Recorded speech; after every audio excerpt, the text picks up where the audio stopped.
فيديو النهاردة عملت لكم 3 افكار كيوت جدا وحلوين لتزيين المكتب بشكلهم مميز جدا. لو عايزين تعرفوا ازاي عملت الافكار الكيوت دي تابعوا معايا الفيديو للاخر عشان تعرفوا. سبح بحمد ربنا له الفضائل والثناء. سبح كهاتك السور مطلعها يجلو النظر. سبحان في الإسراء عظيمة البهاء. تلك اليهود قد علت في قدسنا وأفسدت. وسورة الحديد ببأسه الشديد. سابق إلى الخيرات يا طالب الجنات.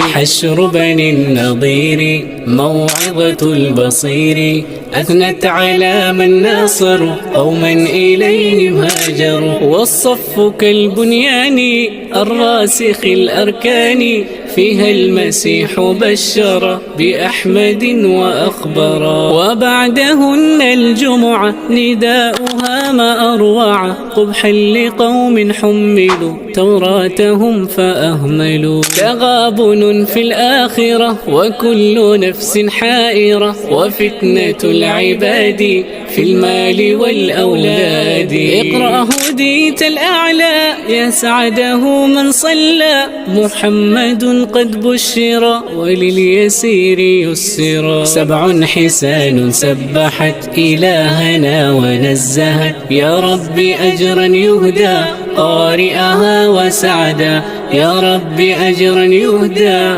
قارئها وسعدا.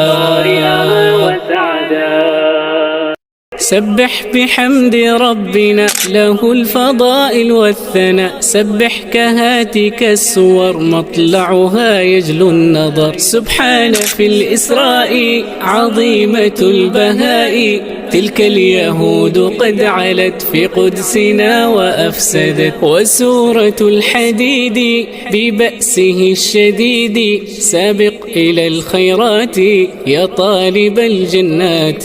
حشر بني النضير موعظة. وبكده نكون وصلنا لنهاية الفيديو، يا رب يكون عجبكم. ما تنسوش تعملوا لايك للفيديو وتشتركوا في القناة وتكتبوا لي رأيكم. وبس كده، مع السلامة.